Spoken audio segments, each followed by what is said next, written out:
Ready. आप सभी का इस विशेष प्रेस वार्ता में बहुत बहुत स्वागत। हमारे सब इलेक्ट्रॉनिक मीडिया के, प्रिंट मीडिया के, यूट्यूबर्स, पोर्टल्स, सभी का बहुत बहुत स्वागत। आज एक महत्वपूर्ण विषय है जिसमें इस सरकार की मंशा, ये सरकार किस दिशा में काम कर रही है और किस तरह से बहुजनों को, आदिवासियों को, दलितों को, महिलाओं को जिस तरह से छला जा रहा है, जिस तरह से उन्हें तकलीफ दी जा रही है, उसका एक उदाहरण, जिसके पीछे कई उदाहरण है, उसे लेकर हम आ रहे हैं। पहले हमारी सम्मानीय सांसद मुंबई की वर्षाताई गायकवाड़ जी, जो अध्यक्षा भी है मुंबई रीजनल कांग्रेस कमेटी की, वो पहले आपके सामने समक्ष अपना एक विषय रखेगी और उसके बाद मैं विषय रखूंगा। मैं विनती करता हूं वर्षाताई से कि वो अपनी बात रखें। मेरे साथी जिन्होंने आपको मार्गदर्शन किया अभी, वो हमारे शिलोंगे जी, जो हमारे प्रवक्ता भी है महाराष्ट्र प्रदेश के, और जैसे उन्होंने विषय की शुरुआत की, बहुजन, वंचित और महिला के लिए जिस तरह से जो है वो बीजेपी और आरएसएस की सोच है, वो आप सभी लोग भली भांति जानते हैं। आज इस पत्रकार परिषद के माध्यम से जो है मैं डॉक्टर संपदा मुंडे को न्याय दो, इस बात का आह्वान करने आई हूँ। 23 अक्टूबर को जब पूरा देश जो है वो भाई दूज मना रहा था, हमारे महाराष्ट्र में भी हम लोग सब समृद्धि के घर घर में दीप जला रहे थे। उसी वक्त हमने एक बेटी, एक बहन को खोया, जिसका नाम संपदा मुंडे है। मुझे उसकी थोड़ी पार्श्वभूमि आपको बतानी होगी कि संपदा मुंडे जो है वो एक निडर, कर्तव्यदक्ष, ईमानदार मेडिकल ऑफिसर थी।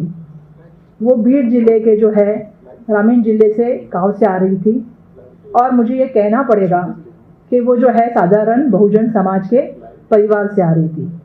उनके पिताजी जो है वो छोटे किसान हैं, अपनी बेटी को पढ़ाने का सपना वो पूरा करना चाहते थे, और इसीलिए जो है उन्होंने अपनी ज़मीन जो है वो गिरवी रखी ताकि उनकी बेटी डॉक्टर बने। एजुकेशनल लोन लिया और अपनी बेटी को पढ़ाने के लिए भेज दिया। संपदा मुंडे जी ने भी जो है डॉक्टर की डिग्री प्राप्त की और सातारा जिले के फलटन के एक उप जिला सरकारी रुग्णालय में वो काम करने लगी, मेडिकल ऑफिसर के तय पे। आपको एक चीज़ इसमें मैं बोलना चाहूँगी, समाज के लिए और बाकी लड़कियों के लिए वो एक प्रेरणा का स्रोत बनी, और जिनके माध्यम से लोग जो है, समाज के लोग इसकी तरफ देखने लगे। लेकिन आपको पता है कि जब जब इतिहास में हमने देखा है कि जब जब कोई सच की साथ देता है, सच की लड़ाई लड़ने के लिए काम करता है, तो किस तरह व्यवस्था जो है उसको विफल करने के लिए लग जाती है। मेरी आज इस माध्यम से यही है कि व्यवस्था ने उसे किस तरह से जो है वो सजा दी, इस मामले में मैं इस पर बात करना चाहूँगी।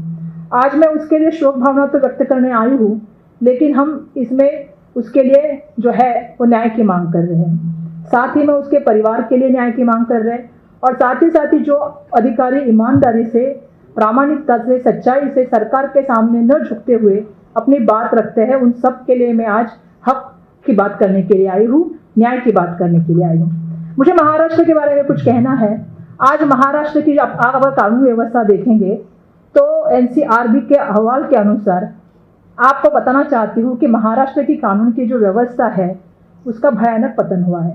आज महिला अत्याचार की बात लीजिए, कस्टोडियल डेथ की बात लीजिए, राजनीतिक हस्तक्षेप की बात लीजिए, आज महाराष्ट्र में बड़े पैमाने पे हो रहा है। और आम नागरिक छोड़ दीजिए, आज अगर हम बात करेंगे ऑफिसर्स की, तो आज ऑफिसर्स के ऊपर भी जो है बड़े पैमाने पे जो है इसका वातावरण दिख रहा है कि वो सुरक्षित नहीं है। जब रक्षक ही भक्षक बने तो राज्य अपराधी बनता है। ये हमने पहले भी देखा है और हम आज भी देख रहे हैं। मैं आप सबसे कहना चाहती हूँ कि डॉक्टर संपदा की जंग किससे थी? डॉक्टर संपदा की जंग थी राजनीतिक दबाव और तंत्र की विफलता से। आप जानते हैं कि डॉक्टर संपदा मुंडे जो है वो राजनीतिक दबाव का सामना कर रही थी, और मुझे यहाँ पे कहना होगा कि महायुति के ही घटक पक्ष के अजित दादा, एनसीपी की पार्टी के जो है वरिष्ठ नेता धनंजय मुंडे जी ने कहा है कि डॉक्टर संपदा मुंडे जो है, आपको पता है कि जो है दबाव में थी, राजनीतिक दबाव में। अब ये सवाल आता है कि किसकी राजनीतिक दबाव में थी वो? तो मुझे यहाँ पे कहना होगा कि भाजपा के पूर्व सांसद रंजीत सिंह नाईक निंबाळकर जी और उनके जो शुगर फैक्ट्री के पदाधिकारी हैं और उनके 2 सह सचिव है, इनके माध्यम से जो लोगों के ऊपर जो हमला किया जाता था, कामगारों के ऊपर, मजदूरों के ऊपर, उसके लिए उनके ऊपर प्रेशर डाला जाता था कि उनको फिटनेस सर्टिफिकेट दिया जाए। और इस फर्जी काम में डॉक्टर संपदा मुंडे उनके खिलाफ थी, उनका विरोध कर रही थी। उसके साथ साथ ये भी कहा गया उनसे कि जो पोस्टमार्टम रिपोर्ट है उसको भी बदला जाए। ये दादा का आदेश है। अब ये दादा कौन है आप समझ गए हो कि पूर्व सांसद की इसमें बात हो रही है। साथ ही में उनको ये भी कहा गया, धमकाया गया कि अगर आप नहीं देंगी तो जो है हम जो है इसके पूरा आपको सबक सिखाया जाएगा। इस तरह से धमकाने का काम हुआ, उनको अपमानित भी करने का काम हुआ कि ये जो लड़की है वो क्योंकि बीड़ जिले से आती थी, बहुजन समाज से आती थी, तो ये बीड़ जिले से है, जहाँ वहाँ आने वाले मजदूर भी बीड़ जिले से आते हैं, उस तो कामगार रहते हैं, तो ये फिटनेस सर्टिफिकेट नहीं देगी क्योंकि ये बीड़ वाली है। उनको इतना भी कहा गया, ब्लैकमेल भी किया गया कि अगर आप जो है इसको हम फिटनेस सर्टिफिकेट नहीं देंगी तो हमें जो है आपके वीडियो जो है वायरल करने पड़ेंगे। तो इस तरह से ब्लैकमेलिंग करने के बाद भी डॉक्टर संपदा मुंडे जी नहीं डरी। उन्होंने जो है पूरी तरह से, मैं बताना चाहती हूँ, इस सब चीज़ों का इनकार किया। उसके बाद उन्हें अपने वरिष्ठ जो अधिकारी है उनसे शिकायत की, पत्र लिखे, न्याय के लिए गुहार मांगी और इस मामले में मैं सब डॉक्यूमेंट लेके आई हूँ, आज मेरे पास सब डॉक्यूमेंट है। 19 तारीख को जो है वो डॉक्टर संपदा जी ने जो है DYSP को एक पत्र लिखा। साथ ही साथ मैं बताना चाहूँगी कि ये जो 4 पन्ने वाला पत्र है, ये आपको मैं बताना चाहूँगी कि लास्ट में इसको सुसाइड नोट के साथ जिसे आपने मालूम है कि उसको कंसिडर करने का काम किया है, जिसमें उन्होंने पूरी तरह से लिखा है कि राजनीतिक दबाव की वजह से जो है, आपको मैं बताना चाहूँगी कि उनको फर्जी सर्टिफिकेट देने के लिए मजबूर किया जा रहा है। उन्होंने ये बात वहाँ पे रखी है। और मैं उनके भाई का भी एक पत्र लेके यहाँ पे आई हूँ, जिन्होंने भी बताया है। साथ में मैं माहिती के अधिकार का भी कॉपी लेके आई हूँ, जिसमें संपदा मुंडे जी ने खुद इस बात का जो है पूरी तरह से ये किया है कि संपदा मुंडे जी ने कहा है कि मैं ये बताना चाहती हूँ कि ये जो मैंने केसेस की है, जो मैंने बातें की है बार बार, जिसकी मैंने चौकसी मांग की है, उस चौकसी मांग के लिए 19 जून से लेके 2025 से लेके 19 जून के मैंने 13 अगस्त तक जितने पत्र लिखे हैं, उस पत्रों के बारे में जो मुझे कोई कार्रवाई नहीं हुई है, इसकी मालूमात मिलनी चाहिए। उनके भाई ने भी उसी बात का जिक्र किया है, जिसका जिक्र मैंने आप सबके सामने रखा है। और मैं ये बताना चाहती हूँ आप सभी को, वरिष्ठ डॉक्टरों की जो है वो विभागीय जांच उनके ऊपर हुई।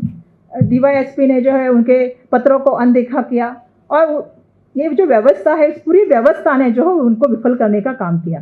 फिर वो इस बात को जो है उन्होंने लिखा है, अब तो ये सहन नहीं होता, मेरी मौत का ही यही कारण, यही न्याय दो।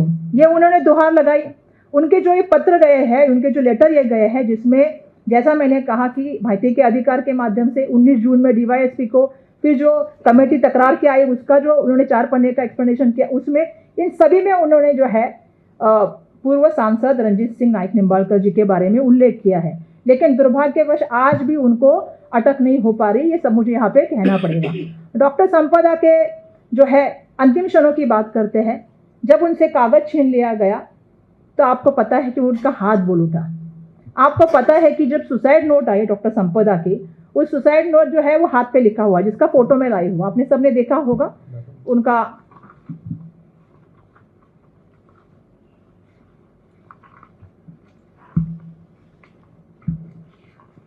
ये हाथ का आपने देखा होगा शायद, ये हाथ का फोटो, ये हाथ का फोटो है।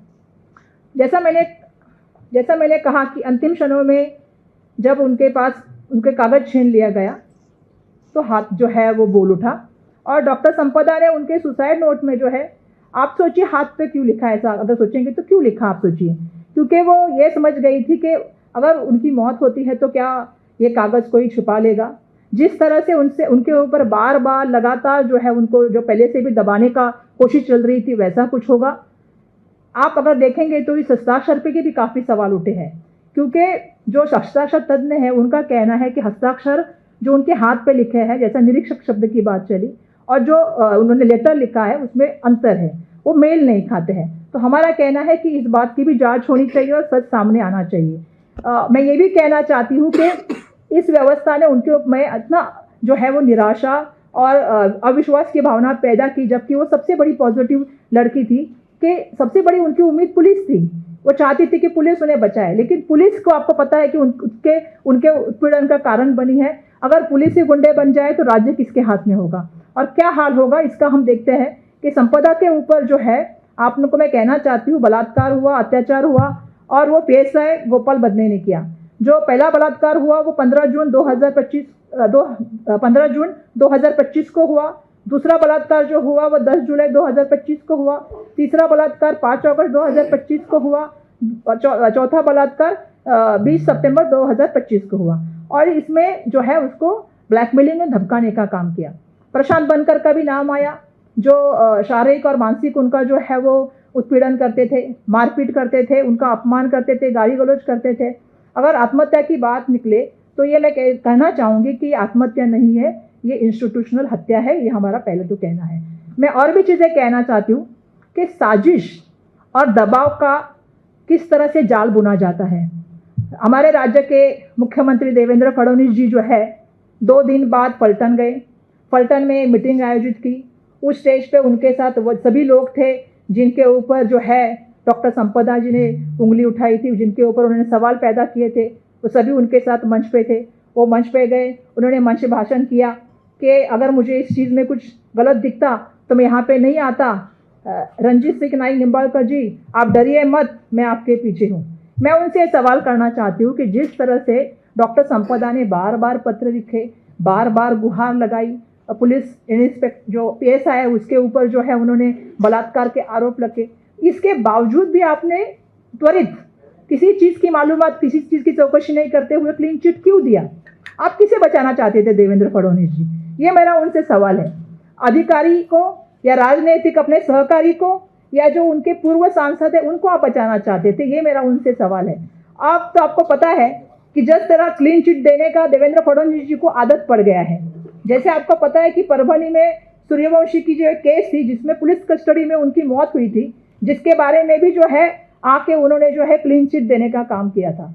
RSS और भाजपा की भूमिका हमेशा यही रही है, महिलाओं को, बहुजन वर्ग की जब जब बात आती है तो पीड़िता के साथ न खड़े होते हुए प्रस्तावित जो व्यवस्था होती है उसके साथ वो खड़ा रहने का हमेशा ही काम करते हैं। आप कुटरा का एग्जाम्पल दीजिए, बहुत सारी चीज़ों में आपको दिखेगा कि RSS और बीजेपी की यही भूमिका रही है। उसके बाद 2 लड़कियां सामने आई, जिसका वर्षा आगावने और हर्षा आगावने जी 2 लड़कियां सामने आई, जिसका वीडियो भी आया है, जो वीडियो मैं दिखाना चाहूँगी।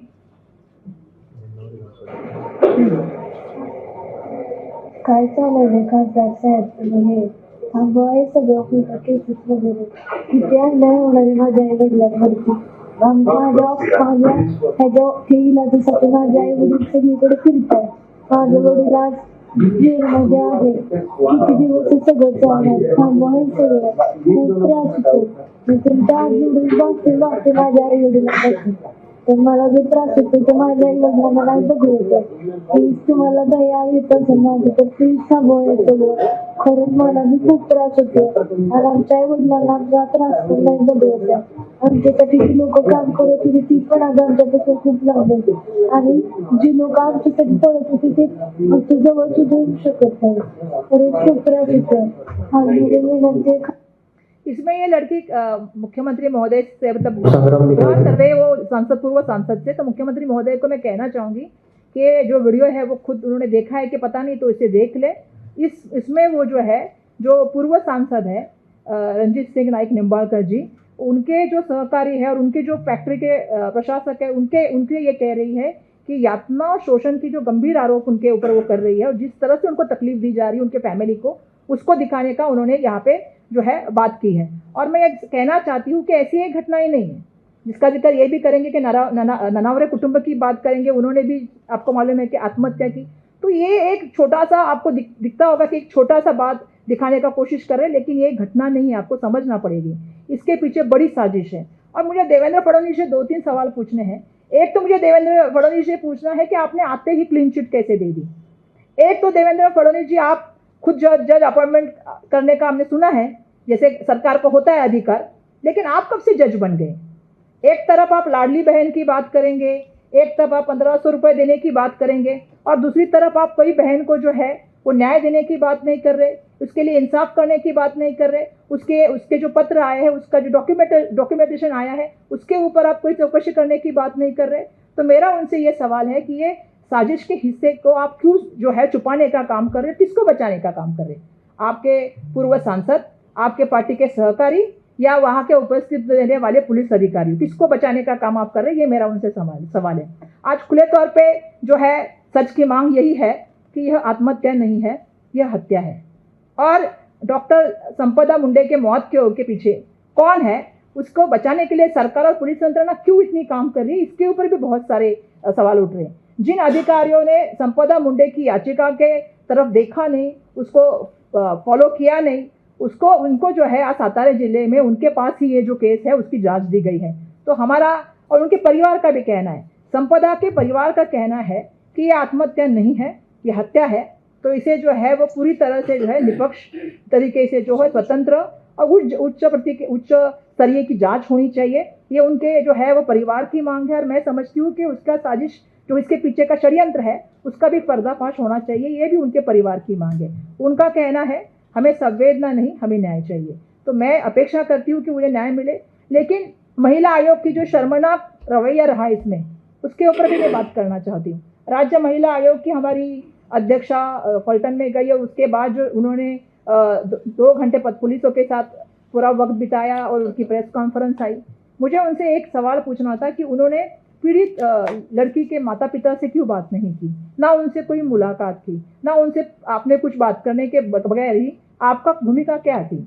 मेरा एक सवाल है कि राज्य महिला आयोग का भूमिका क्या है? महिलाओं को सबल बनाना, महिलाओं के प्रति जो है कानून में किस तरह से बदलाव करना चाहिए, उनको सशक्त कैसे करना चाहिए, उसके लिए काम करना। लेकिन दुर्भाग्यवश हमने ये देखा कि उन्होंने पूरी तरह से जो है उल्टा डॉक्टर संपदा के जो है चरित्र हनन के ऊपर जो है बात की। और मैं इस बात को उठाना भी चाहती हूँ कि जो संस्थाएं महिला की रक्षा के लिए होनी चाहिए वो आज सत्ता की ढाल बन के क्यों बैठी हैं? तो कहीं ना कहीं मैं इसके ऊपर भी सवाल उठाना चाहती हूँ। मेरा कहना यह है कि हमारे नेता आदरणीय राहुल गांधी जी ने व्यक्तिगत स्वरूप से जो है डॉक्टर संपदा के परिवार से बात की और उन्हें आश्वस्त किया कि कांग्रेस पार्टी जो है उनके साथ खड़ी रहेगी। जब तक उनको न्याय नहीं मिलेगा तब तक कांग्रेस पार्टी उनके साथ लड़ेगी। साथ ही हमारे महाराष्ट्र प्रदेश के अध्यक्ष और IYC के अध्यक्ष भी उनसे मिलने गए, फैमिली से उनको सांत्वनित किया। तो हम मांग आज इसके माध्यम से जो कर रहे हैं वो मांग, सबसे पहली मांग तो हमारी ये है कि सभी चीज़ों की जो है वो सच्चाई सामने होनी चाहिए। एक इंडिपेंडेंट SIT या एक जो है जिसका मैं जिक्र करना चाहूँगी कि न्यायालयिक हाईकोर्ट की कमेटी, इसके माध्यम से इंक्वायरी होनी चाहिए या CBI के माध्यम से इसकी इंक्वायरी होनी चाहिए। जो सुसाइड नोट जो आया है उसमें जिन जिन आरोपियों का नाम है उनको तत्काल गिरफ्तार करना चाहिए। PSI गोपाल बडने, प्रशांत बनकर और साथ ही में रंजीत सिंह नाइक निम्बाड़कर, इनके साथ और जिनके उसमें नाम है उनके ऊपर जो है गिरफ्तारी की कार्रवाई होनी चाहिए। मैं आपसे ये भी कहना चाहूँगी कि जिस तरह से देवेंद्र फडणवीस ने आके, आपको पता है कि वहाँ पे जो क्लीन चिट देने का काम किया विदाउट किसी इंक्वायरी के, तो मैं चाहूँगी कि उन्होंने भी माफ़ी मांगनी चाहिए। एक महिला का इसमें मौत हुई है और कोई किसी भी तरह का जो है एक्सप्लेनेशन नहीं करते हुए, इंक्वायरी नहीं करते हुए उन्होंने एक दबाव यंत्र और एक साजिश को सपोर्ट करने का काम किया है क्या, इसके ऊपर भी बात होनी चाहिए। और पीड़ित परिवार को वित्तीय मदद और सुरक्षा मिलनी चाहिए, ये भी हम यहाँ से बताना चाहेंगे। जो वरिष्ठ ऑफिसर जो थे या DYSP थे जिन्होंने इसमें जितना ध्यान देना था उतना ध्यान दिया नहीं, उनके ऊपर भी मैं कहूँगी कि विभागीय कार्रवाई होनी चाहिए। ये हमारी मांग है। साथ में डॉक्टर संपदा मुंडे की स्मृति में महिला डॉक्टर सुरक्षा अधिनियम की भी है जो उसके निर्माण होना चाहिए। मैं सिर्फ इतना ही अंत में कहना चाहूँगी कि जैसे मैंने शुरुआत में कहा कि उस दिन भाई दूज थे और बहन की रक्षा करना, बेटी की रक्षा करना हम सबका कर्तव्य है, लेकिन दुर्भाग्यवश उसी दिन ये घटना हो गई। तो मैं ये बताना चाहती हूँ कि डॉक्टर संपदा मुंडे का मृत्यु जो है वो त्रासदी नहीं है, महाराष्ट्र की आत्मा की परीक्षा है। महाराष्ट्र में आज भी न्याय जिंदा है और इसलिए हम आने वाले दिनों में इसके लिए जब तक दोषियों को गिरफ्तारी नहीं होगी हम लड़ाई लड़ते रहेंगे। और हम ये वादा करना चाहते हैं, हम न रुकेंगे, हम न झुकेंगे, हम न डरेंगे। आने वाले दिनों में ये लड़ाई वैसे जारी रहेगी जब तक डॉक्टर संपदा मुंडे को न्याय नहीं मिलता। धन्यवाद। संक्षिप्त में मैं कुछ बातें रखना चाहता हूँ। जिस तरह का पूरा ब्यौरा वर्षा जी ने आपके सामने रखा, उसके पीछे एक सोच है। वो सोच है संघ की सोच, RSS की सोच। हमारे विचारों के साथ अगर आप खड़े रहोगे तो आप बलात्कार करो, हत्या करो, डाका डालो, चोरी करो, हम ताकत से आपके पीछे खड़े रहेंगे। और ये पूरे देश में हो रहा है, जिसका प्रातिनिधिक उदाहरण जो है वो डॉक्टर संपदा मुंडे के जो हत्या हुई है, जो एक संस्थागत हत्या है, इंस्टीट्यूशनल मर्डर है, उसके माध्यम से पूरे देश के सामने हम रखना चाहते हैं कि ये 11 साल का जो शासन है केंद्र का और महाराष्ट्र का, वो जिस आरएसएस की विचारधारा पे चल रहा है, वो आरएसएस की विचारधारा बहुजनों, आदिवासियों, दलितों और महिलाओं के उत्पीड़न पे खड़ा है। वो चाहता है कि उन्हें पैरों के नोक पे रखा जाए, जूते के नोक पे रखा जाए, और इसके लिए किसी भी हद तक जा सकते हैं। इसीलिए जो मुख्यमंत्री है, जो गृह मंत्री है, जिसके लीडरशिप में पूरा पुलिस महकमा चौकसी कर रहा है, इन्वेस्टिगेशन चल रहा है, उसकी हिम्मत होती है उसी फलटन में जाकर खड़े होकर यह कहने की कि आप चिंता मत करो, हम आपके पीछे पूरी ताकत से खड़े हैं। यानी संवैधानिक उल्लंघन है, शर्म तो किसी चीज की बची नहीं है। आप इस्तीफा तो दोगे नहीं, और माफी मांगना तो बहुत दूर की बात है, क्योंकि ये न्याय संगत है। ये शिवशाहू फुले अंबेडकर की जो विचारधारा है महाराष्ट्र की, उसके साथ खड़े हैं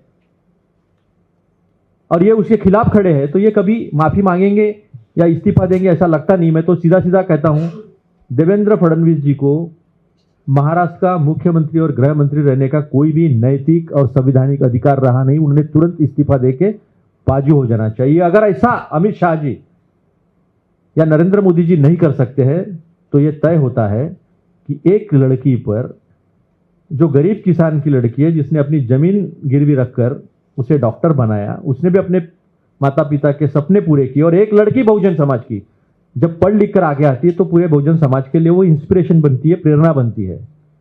उसे कैसे कुचला जा सकता है ताकि दूसरी कोई महिला, दूसरी कोई लड़की, आदिवासी समाज की, बहुजन समाज की, दलित समाज की आगे आकर इस तरह की हिम्मत न करे कि वो डॉक्टर बने, आईएएस बने, आईपीएस बने। इस तरह की दहशत जो है वो पैदा करने का काम जो है वो महाराष्ट्र में पहली बार हुआ है।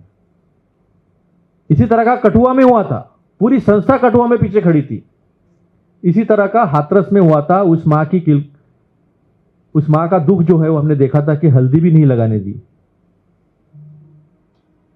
तो किसको संरक्षण मिल रहा है और क्या संविधान से देश चल रहा है, नहीं चल रहा है,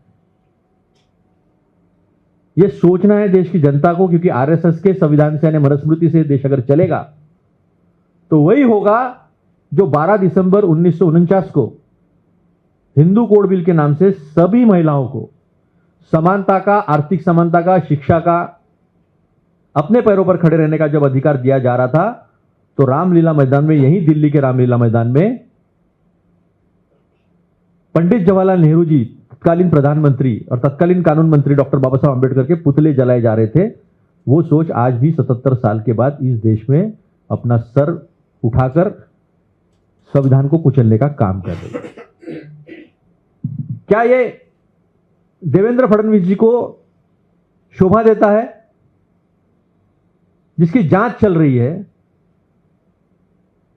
पुलिस महकमा जिसके अंडर में है, वो खुद जाकर अगर क्लीन चिट दे रहा है, तो इसका मतलब यह होता है कि वो संदेश दे रहा है अपने महकमे को कि खासदार सांसद निंबालकर जी को, रंजीत सिंह निंबालकर जी को हाथ लगाना नहीं है, उनके ऊपर कोई गुनाह दाखिल करना नहीं है। मैं एक वीडियो दिखाना चाहूंगा आपको। ये जो देवेंद्र फडणवीस का रावण राज है महाराष्ट्र में, संग्राम देखिए ये नन्नावरे जी, ये पति पत्नी का वीडियो है जिन्होंने आत्महत्या की। दोघांच्या आत्महत्येच्या पाठीमागे 4 जण जबाबदार आहेत।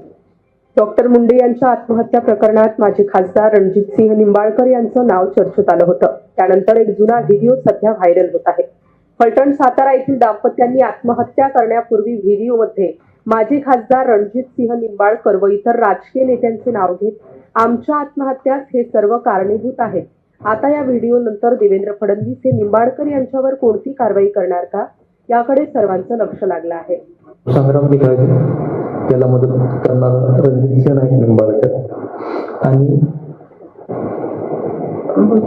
ज्ञानेश्वर देशमुख वकील, नितीन गार्गे देशमुख वकील हे जबाबदार आहेत आणि हे जबाबदार राहतील. आमच्या दोघांच्या आत्महत्येच्या पाठीमागे हे 4 जण जबाबदार आहेत. आणि बाकी पोलिसांनी आणखी शोधावं त्याच्यामध्ये कोण आहे कोण नाही सगळ्यांची शोध काढावी आणि चांगल्या पद्धतीने चौकशी करावी. अब इस महिला पर मौका लगाया गया है, ईडी की रेड हुई है, प्रताड़ित किया गया है और इसकी कोई जांच नहीं है. ये 10 मुआ रावण जो है ये अलग अलग मुंह से बात करता है. कभी पडलकर बात करते हैं, कभी नीतीश राणे बात करते हैं, कभी मोहित कंबोज बात करता है और कभी कभी नाइक निंबालकर जैसे सांसद कंसंट्रेशन कैंप चला रहे हैं. फलटन का पुलिस स्टेशन जो है वो कंसंट्रेशन कैंप बन चुका है. 1 मिनट में 4 एफआईआर, 277 एफआईआर सामने रखने के बाद भी अगर महाराष्ट्र के मुख्यमंत्री का कलेजा अगर नहीं थर्राता होगा, नहीं पसीजता होगा, तो महाराष्ट्र में संविधान शाहू फुले अंबेडकर जी जिन्होंने सामाजिक आंदोलन के धूली रहे हैं, उनके महाराष्ट्र को किस दिशा में ये लेकर जा रहे हैं और आने वाले दिनों में पूरे देश की जो महिलाएं हैं जिनको ये बहन बहन बोलकर 1,500 रुपए देते हैं, उनके बारे में इनके दिल में सही में इज्जत क्या है, ये प्रदर्शित करने वाली ये 2-3 घटनाएं हैं जो स्पष्ट रूप से सामने आई है कि एक डॉक्टर महिला को आत्महत्या करनी पड़ी है. पढ़ी लिखी डॉक्टर महिला को अपने हाथ पे सुसाइड नोट लिखनी पड़ती है, जिसे डाइंग डिक्लेरेशन भी कहते हैं. 2 डाइंग डिक्लेरेशन आपके सामने रखे हैं, तीसरा आपके सामने हाथ में जो लिखा है उसने वो रखा है. और उसके बावजूद अगर नाइक निंबालकर सांसद ये केवल बीजेपी का सांसद है इसलिए अगर स्पॉट फ्री घूमता होगा तो इस देश का संविधान बचा है क्या, संविधान से ये देश चल रहा है क्या, इस पे कई सवालिया निशान खड़े होते हैं. हम मांग करते हैं ऐसी एसआईटी फॉर्म की जाए जिसे सीबीआई के समकक्ष पूरे पावर दिए जाए. वो तटस्थ पुलिस हो, पलटन के ना हो.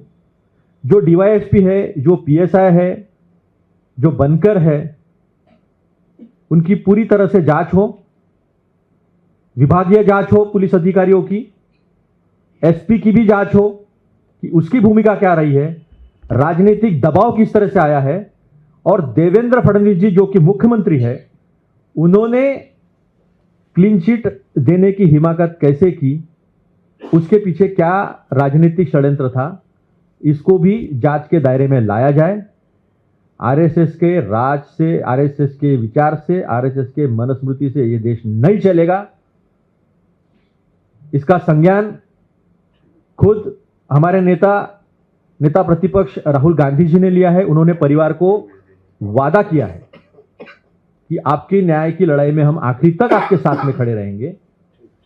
हमारे प्रदेश अध्यक्ष सामान्य हर्षवर्धन जी सबकाल वहां जाकर आए, उनके साथ में भानुचिप जी थे, हमारे युवक कांग्रेस के राष्ट्रीय अध्यक्ष, सारे कार्यकर्तागण थे. उसके पहले हमारी सांसद सोलापुर की प्रणीति शिंदे जी, हमारी पूर्व सांसद और हिमाचल की प्रभारी सामान्य रजनीताई पाटिल, ये सब लोग जाकर आए हैं.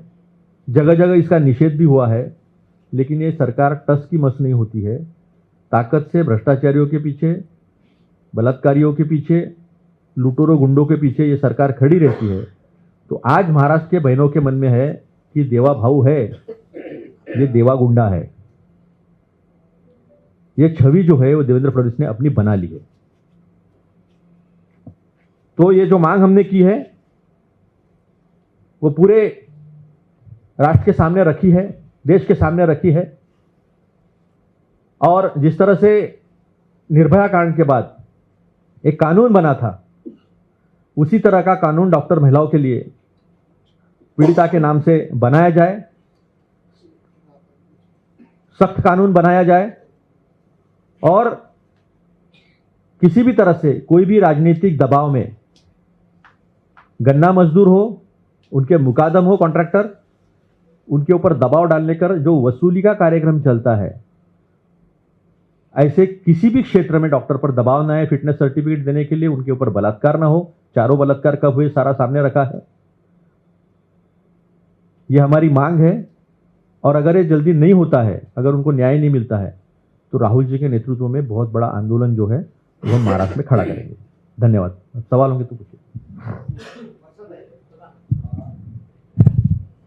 सर, एक सवाल ऐसा है कि जो अभी आपने जिनके ऊपर आरोप किए, रणजीत सिंह नाईक निंबाळकर या ऐसे कोई पॉलिटिशियन हो, ये तो अलग अलग पार्टी में रह चुके हैं। पहले वो कांग्रेस में भी थे 5 साल पहले, अभी भाजपा में आए हैं, फिर वो कहीं और दूसरे पार्टी में जाएंगे। तो इसके ऊपर परमानेंट सोल्यूशन आपको क्या लगता है? क्योंकि एक जमाने में तो वो कांग्रेस में भी रह चुके हैं, तभी भी वो ऐसे ही थे या अभी बिगड़ गए? उनकी हिम्मत थी क्या तब ऐसा करने की? कांग्रेस में इस्तीफे होते हैं, कांग्रेस में पद से तुरंत हटाया जाता है। और आपने देखा है 2014 के पहले कितने इस्तीफे हुए हैं, जिन जिन पर आरोप हुआ इस्तीफे हुए हैं। इसलिए तो मैंने शुरुआत की, क्या बलात्कार करो, खून करो, डाका डालो, आपको पूरा संरक्षण है। क्या मेरे एक नेता का नाम बता दो कि जब कांग्रेस के नेताओं पे आरोप लगे हैं, मेरे एक नेता का नाम बताओ किसने क्लीन चिट दी होगी। और ये देवेंद्र फडणवीस जी ने पहली बार क्लीन चिट नहीं दी है। आप तो महाराष्ट्र से हो, आप जानते हो चिक्की ताई किसको कहते हैं। खड़ी नहीं है अभी वो चिक्की ताई, और चॉकलेट भाऊ भी खड़ा नहीं है। वर्षाताई के लिए सवाल है, इस पूरे मैटर को लव ट्रायंगल का एक एंगल दिया गया था, तो उसमें कितनी सच्चाई है?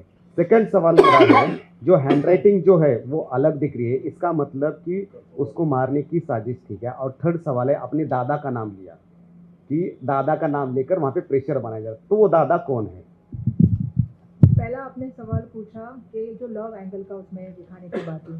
सबसे बड़ी बात यह है कि राज्य महिला आयोग की जो अध्यक्षा गई, जिसके बारे में मैंने कहा कि जिस तरह से उनका रवैया रहा, उनका काम था कि महिलाओं को सुरक्षित करना, माहौल करना, और उनके महिला के सशक्तिकरण के ऊपर बात करना, और जिस महिला ने इतनी सारी कंप्लेंट की उसके ऊपर इंक्वायरी करके बात करना, उनके परिवार को सहानुभूति देना, उनके परिवार से बात करना और उनके मदद करने का काम था। लेकिन उसको न करते हुए उन्होंने उस महिला के चरित्र के बारे में बात की, चरित्र हनन किया। साथ ही में जो मैसेजेस थे वो कहीं ना कहीं ओपन करा दिए। मैं इस मामले में ये भी कहना चाहती हूँ कि जब पूरी इंक्वायरी चालू है तो सीसीटीवी फुटेज भी चैनल के पास कैसे आए, इसके ऊपर भी बड़े पैमाने पर चर्चा होनी चाहिए। और जिस तरह से वो ढाल होनी चाहिए थी एक लड़की की, वो ढाल बन गई सत्ता पक्ष की, ये सरासर गलत है। मुझे ऐसा लगता है कि जिस तरह से आपको पता है कि हम बार बार कह रहे हैं कि ये आत्महत्या नहीं हत्या है, क्योंकि जिस तरह से पूरा घटनाक्रम बना है, अगर किसी से प्यार है तो अपनी जगह पे है, लेकिन जो हत्या हुई इस मामले में तो हमको बोलना पड़ेगा। और मैंने थोड़ी देर पहले अंतिम पंक्तियों की भी बात की थी, उसमें ये कहा गया था कि उसके ऊपर वरिष्ठ विभाग की तरफ से जो है वो जांच लगी। दूसरा मैंने किया कि डीवाईएसपी की तरफ से जो है उनके जो पत्र गए थे उसे अनदेखा कर दिया गया, और उसने लास्ट में कहा कि अब मुझसे सहन नहीं हो रहा है। तो जैसा मैंने शुरुआत में कहा कि अगर हो भी गई है सुसाइड तो वो इंस्टीट्यूशनल सुसाइड है, हत्या है वो भी। तो इसके पूरा हत्या के पीछे जो है साजिश है, उसके ऊपर पूरी इंक्वायरी होनी चाहिए थी। उसके ऊपर बात न करते हुए राज्य महिला आयोग की अध्यक्षा ने पूरा अलग दिशा में उसको लेके जाने का काम किया। तो पहला सवाल का ये है कि अगर किसी का प्यार है तो इसका मतलब उसकी हत्या का उससे संबंध नहीं आप जोड़ सकते। इसका पूरा आपको इंक्वायरी करना पड़ेगा। आपने जो उसके चैट क्या कहते हैं पूरे पब्लिक में कही है वो गलत था। इंक्वायरी चल रही है, आप इंक्वायरी की नहीं है, जज है, सिस्टम है, जुडिशरी है, वो अपना निर्णय कर लेगी। दूसरा आपने हाथ की बात किया तो मैंने उसका जिक्र किया कि जो हस्ताक्षर के तज्ञ हैं उनका कहना है कि जो हस्ताक्षर उनके पत्र में है और जो हस्ताक्षर उनके हाथ पे है, कुछ शब्द की भी मैंने जिक्र किया, वो अलग है। तो उसके ऊपर भी मैंने थोड़ी देर पहले कहा कि पूरी उसकी भी इंक्वायरी होनी चाहिए, उसके ऊपर भी पूरा तरीके से जो है उसकी जांच के बाद सच्चाई आनी चाहिए। और तीसरा आपने जो सवाल मुझे पूछा, तीसरा सवाल क्या था आपका? दादा। अब आपको भी पता है दादा कौन है। मैं रणजीत सिंह नाई निंबाळकर जी की बात कर रही हूँ, उनके सहकारियों की बात कर रही हूँ, शुगर फैक्ट्री के कर्मचारियों की बात कर रही हूँ, जिस तरह से प्रशासन उनका काम करता था उसकी बात कर रही हूँ। लेकिन मैं देवेंद्र फडणवीस जी से और एक सवाल पूछना चाहती हूँ। देवेंद्र फडणवीस साहब जब से जो है महाराष्ट्र के मुख्यमंत्री और आप लगातार देख रहे हो कि होम मिनिस्टर बन के बैठे हैं, मैं उनसे एक सवाल पूछना चाहती हूँ कि उन्होंने महाराष्ट्र में एक नया पैटर्न किया है। चाहे आपको पता है कि संतोष देशमुख जी की हत्या हो, सोमनाथ सूर्यवंशी जी की बात हो, बदनापुर की बच्चियों का बलात्कार की बात हो, चाहे पॉश गाड़ी की बात हो, चाहे वर्ली के सीलिंग पे जो गाड़ी ठोकने की बात हो गई, उसमें भी एक्सीडेंट में एक औरत की मृत्यु हो गई, इसकी बात हो, या ये प्रकरण की बात हो, हर आरोपी पहले फरार होता है और पुलिस यंत्रणा उसे पकड़ ही नहीं पाती। वो खुद ही सामने से आके जो है वो कहता है कि मैं आया हूं, मुझे अटक कर दीजिए। ये नया सिस्टम कहाँ से आ गया? अब बताइए। सूर्यवंशी की तो अपन जैसे मैंने कहा कि पुलिस में कस्टडी में जो है उनकी मौत हो गई।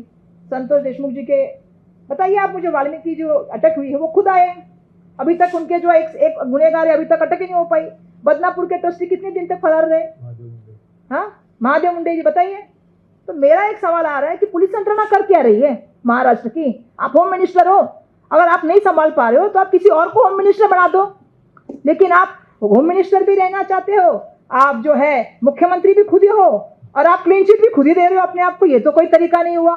आप जज थोड़ी ना हो, न्याय व्यवस्था आज भी मौजूद है और जिस तरह से महिला के साथ हुआ, आपने तो महिला के प्रति सहानुभूति करनी चाहिए थी। आप खुद को कहते हैं मैं भाऊ, आप तो भाऊ हमको कहीं दिखे नहीं। आप तो प्रस्तापित व्यवस्था के साथ खड़े रह गए, अपने पार्टी के पूर्व सांसद के साथ खड़े रहे, आप तो पुलिस यंत्रणा के साथ खड़े रह गए। जिनके ऊपर सवाल उठ रहे हैं उनके साथ आपने स्टेज शेयर किया, तो आप किस चीज की बात कर रहे हो?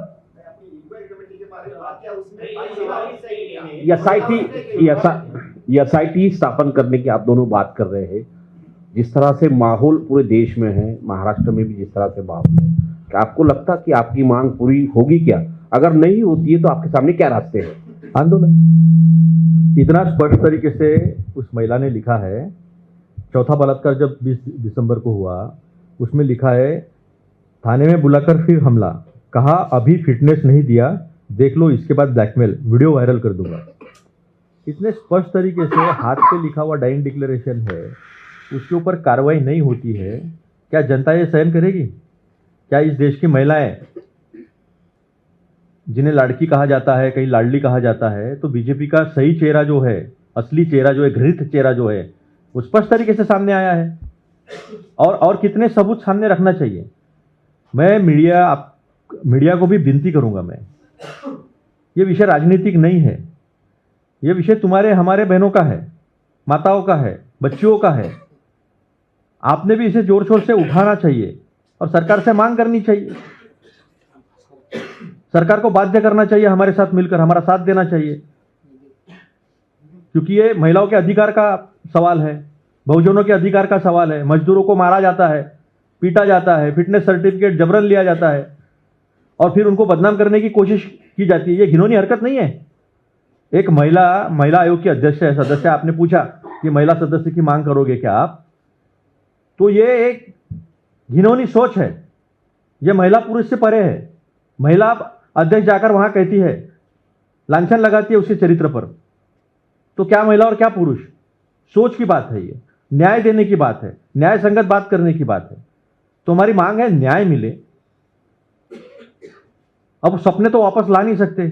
माता पिता ने जमीन गिरवी रखी, जमीन गिरवी रखकर उसको डॉक्टर बनाया, उसने भी सपने पूरे किए। और आप सब लोग महाराष्ट्र के लोग जानते हो, 32 लाख लोग, उसमें ज्यादातर 90% किसानों के बच्चे और बच्चियां जो है वो पढ़ाई कर रही है एमपीएससी की, अलग अलग कॉम्पिटिटिव एग्जामिनेशंस की। वो ऐसे ही किसी ने गहने बेचे, किसी माँ ने, किसी ने खेती बेची है, किसी ने खेती गिरवी रखी है और अपने अपने सपने पूरे करने के लिए आते हैं। और अगर उनके साथ ऐसा सिला होता होगा, सिस्टमिक मर्डर होते होंगे, कस्टोडियल मर्डर होते होंगे, तो उसके पीछे खड़ा रहना अपना काम है।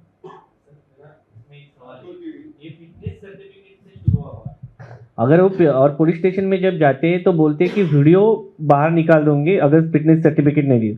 तो ये पूरा नेक्सस लग रहा है, फिटनेस सर्टिफिकेट और ये पुलिस, ये सब लोग जो नाम सामने आ रहे हैं और जिस पॉलिटिशियन का नाम सामने आ रहा है, तो ये सब मिला के कुल मिलाकर ये स्टोरी है क्या, ये इशू है क्या? क्योंकि इसमें ब्लैकमेलिंग की बात आ रही है और वीडियो अगर किसी के सामने है तो पुलिस अधिकारी होगा जिसके साथ उनके संबंध बताए जा रहे हैं। तो ये नेक्सस है क्या पूरा एक साथ मिलके हुए और ये औरत को फंसाया गया है क्या? नहीं, मैंने तो कहा है कि पूरा इसमें साजिश है और एक दबाव का जाल इसमें पूरा तरह से किया गया है और ये बड़ा नेक्सस है। और इसीलिए जो मंच पे उस दिन बैठे थे माननीय मुख्यमंत्री जी के साथ, वो सभी लोग इसमें शामिल थे, जिसमें पुलिस अधिकारी भी थे, जिसमें राजकीय नेता भी थे, वहाँ के पूर्व सांसद भी थे, उनके पार्टी के सहकारी भी थे।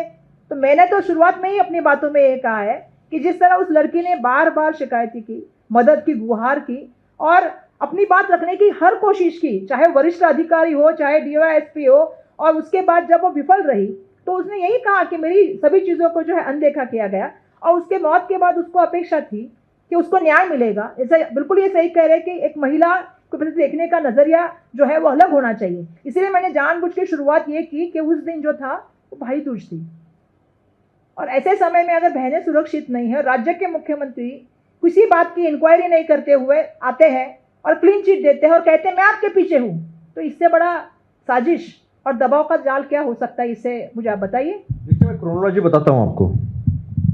उनके ऊपर दबाव डाला गया, उनको विभागीय जांच में फंसाया गया, उन्होंने शिकायत दर्ज की थी, उसके बाद सूचना अधिकार के तहत उन्होंने उनकी शिकायत पर क्या एक्शन ली गई उस पर सवाल खड़े किए थे। ये 5-6 महीने का सिलसिला है, किसी के ऊपर भी कोई एक्शन नहीं लिया गया, ना उन्हें कोई जवाब दिया गया। तो ये सूचना के अधिकार का उल्लंघन नहीं है क्या, पहली बात। दूसरी बात, उन्हें क्यों जवाब नहीं दिया गया। तीसरी बात, किस तहत उनके ऊपर चौकसी बिठाई गई, जांच बिठाई गई डिपार्टमेंटल।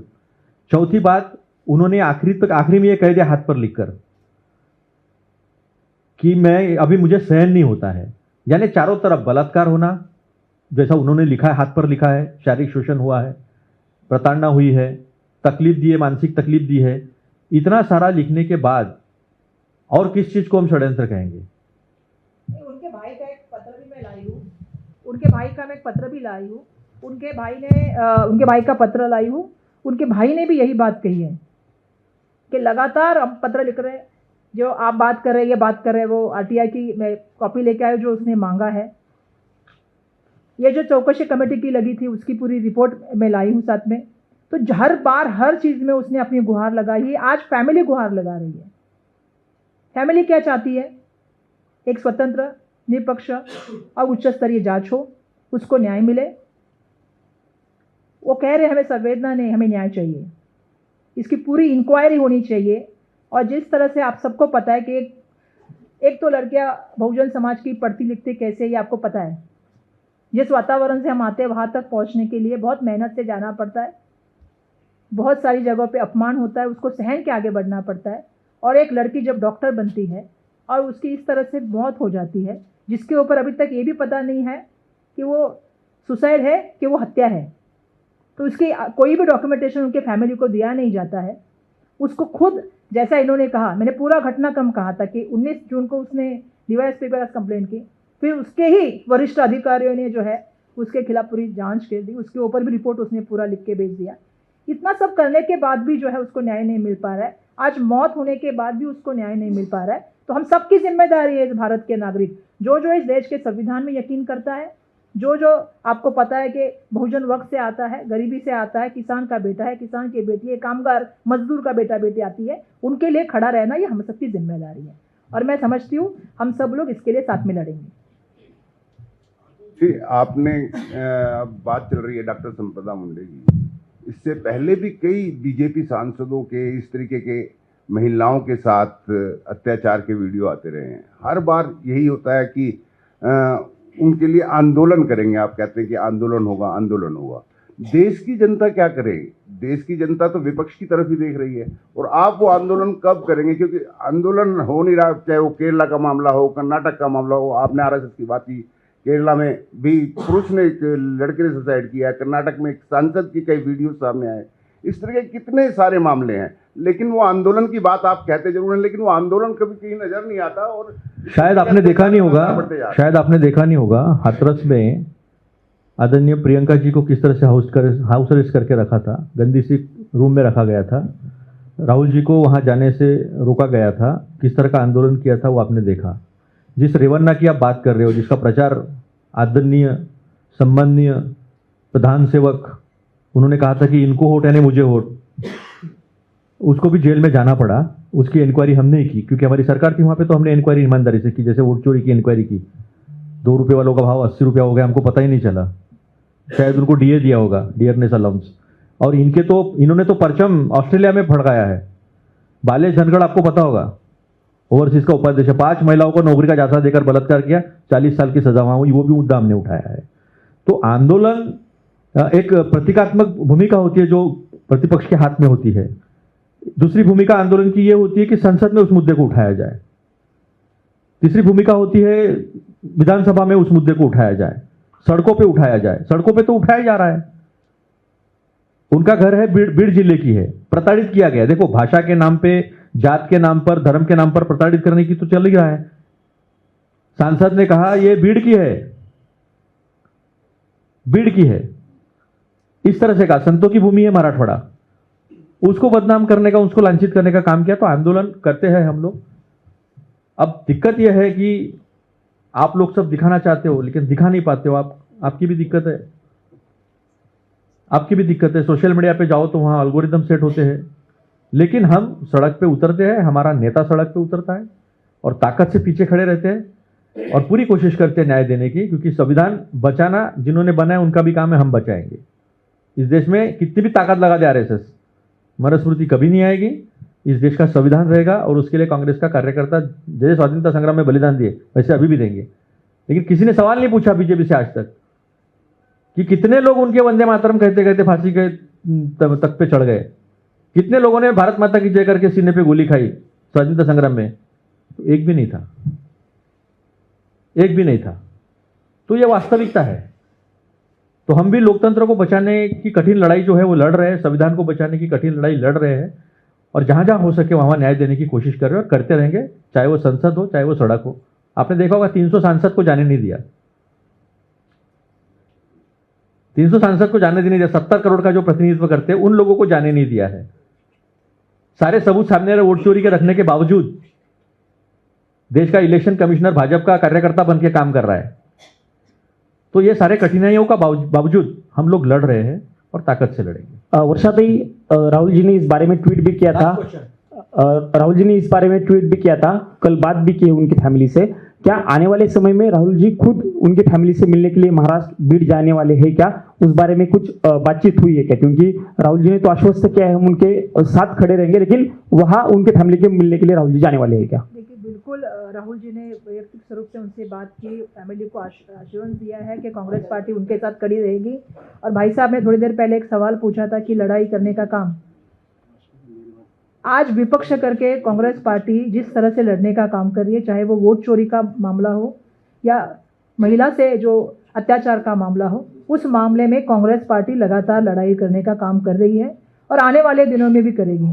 मैं अपेक्षा समाज से करती हूँ, मैं अपेक्षा बुद्धिजीवी पत्रकारों से करती हूँ कि इस जो चीज़ है जो महिलाओं से संबंधित है, जिस तरह हम अपनी बहन बेटी, जिस तरह से अपनी पत्नी या माता की तरफ जिस तरह से हमारा होता है, उसी तरह से इस चीज़ को भी काफ़ी जो है लोगों तक लेके जाने का काम आप लोग कर सकते हैं। हम लड़ाई लड़ने का काम करेंगे। मैं ये अपेक्षा करती हूँ कि समाज का हर वर्ग इसमें उतरेगा और इस लड़ाई को ताकत देगा। राहुल जी से भी हम बात करेंगे और राहुल जी के बारे में आपसे जब बात होगी तो हम आपको बताएंगे। Last question.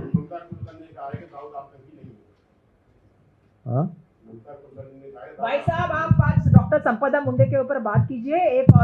एक महिला डॉक्टर की मौत हुई है और इतनी बड़ी महत्वपूर्ण बात में आप